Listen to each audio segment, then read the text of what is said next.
All right, let's do two ball. So everybody grab two ball. This is something we started, with my 08-09 team, I think.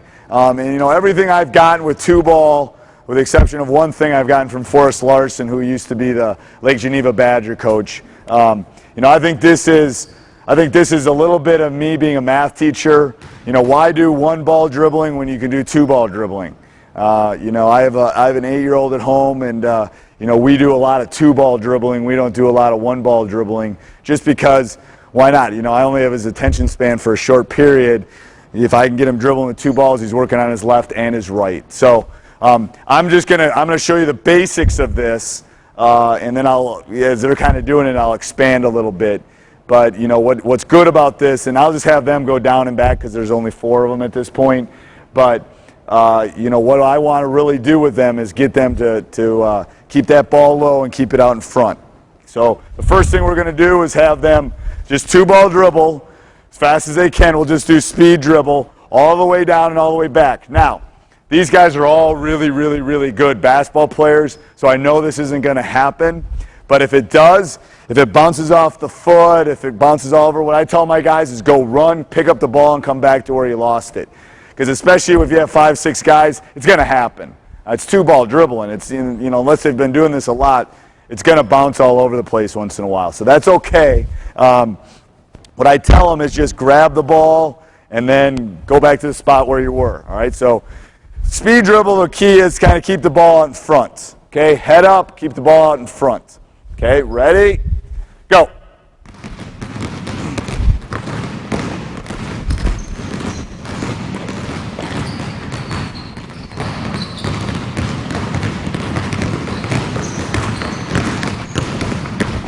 Good. Like I told you, they're all really good ball handlers. No one lost it there. So keep that ball out in front. Keep it nice and low. You know, we're just, like I said, we're doing the basics of this. We're not doing zigzag. You know, we're not taking any shots at this point. I'll talk about some variations of this drill. You know, to be a coach, you got to be a little creative with numbers, with baskets, with drills, whatever. You know, when something becomes easy for them, you got to make it harder. So I'll talk about that in a second. The next one is kind of what my high school coach called slow and go. You get two balls, and the hesitation move is it's also called. So I want you to slow and then go, slow and then go. Some people refer to it as a hesitation move, whichever. So maybe do 3 or 4 hesitations on the way down and then come back. Ready? Go. Keep that ball low. Keep your head up.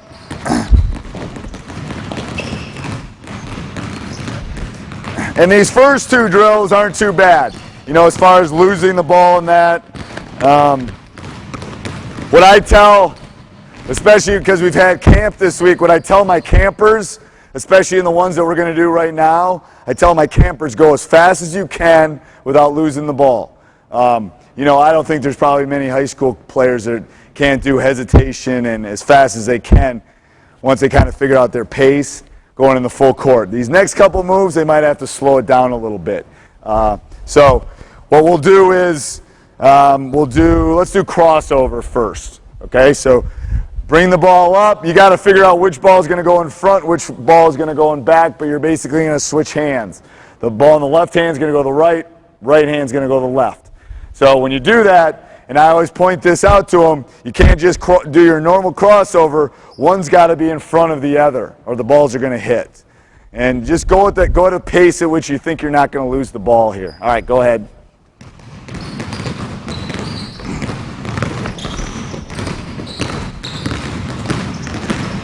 Good. Keep going.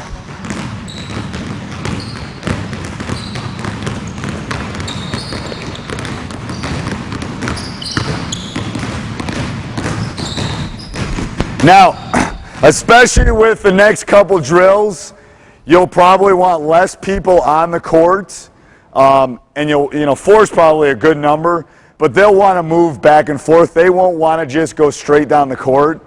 They're going to want to zigzag and go to the left and then go to the right. So beware of that. You know, if you got more, maybe you got 6 kids, maybe you do 2 groups of 3.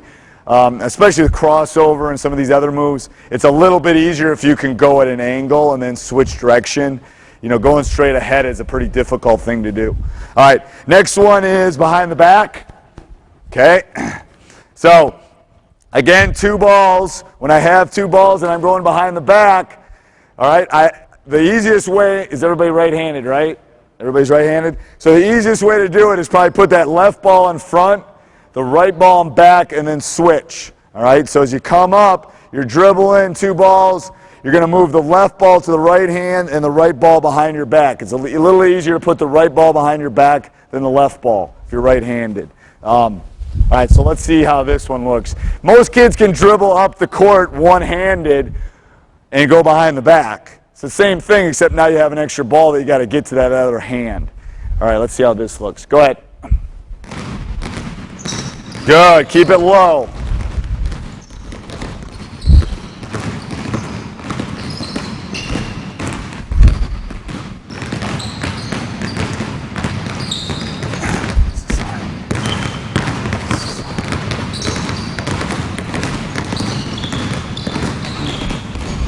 What's hard about this drill, and I'll tell you right now, I've done this long enough, is the balls start getting really high. Okay, they're concentrating so hard on figuring out I gotta get this ball to this hand, and the balls get really high, and it gets a little bit easier. Make sure you're trying to keep that ball really low, so I can really kind of emphasize that. All right, next one is.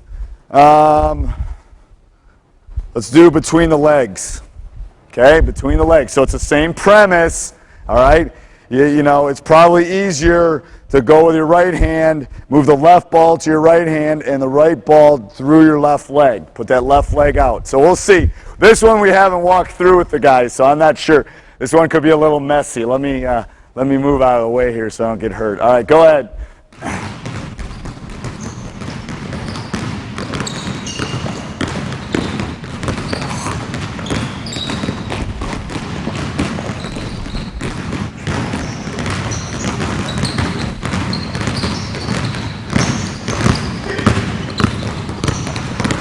We had our first casualty.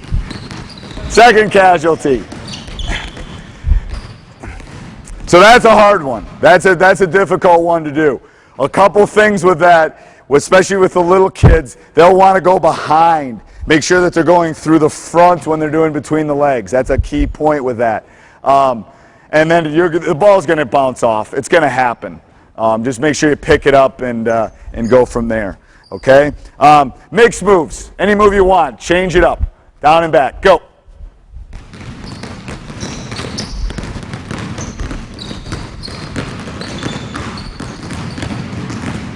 And what I tell them is this is your NBA moves, Do it, crossover between the legs, behind the back.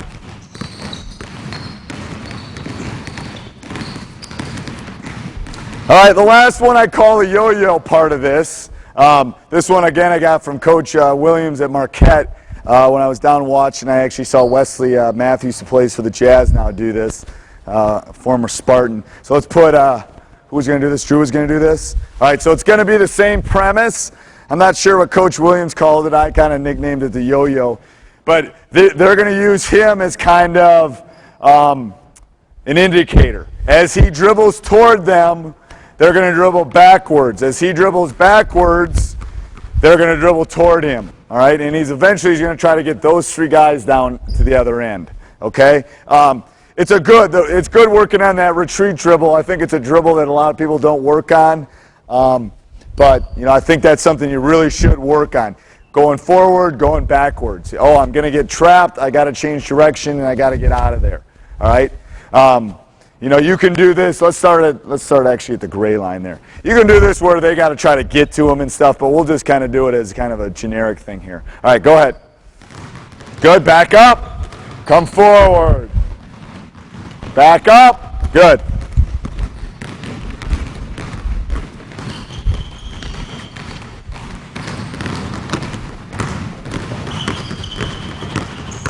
That's it.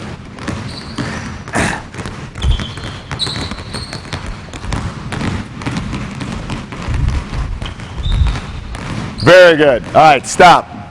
Very good. So that drill can be kind of fun with them. They can change that up a little bit and do different things. What I like about that is, again, you can change the moves. We were just doing back and forth. You can make them cross over. You can make them do all of those things. What I was saying earlier is what I like about this drill is you can make it harder. Okay? You can never be too good a dribbler.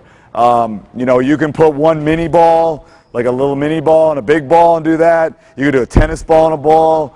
You can do blindfolded 2 basketballs. I mean, there's, infinite number of possibilities there. A couple things that I've read about is people have actually tried to do this with painter gloves, those big gloves, and try to dribble with painter gloves. My high school coach always told me that to go out and dribble on grass. If you go out and find a big field where there's a bunch of grass and you dribble on it, it's kind of like putting those weights on you when you jump rope. And you take the weights off, it feels easy. It's kind of the same premise that if you do that on grass and can do all these moves on grass, and then you get onto a court, it seems like nothing. So you can alternate these and do a bunch of different things and make it pretty easy. You got to be a little creative when it comes to these drills.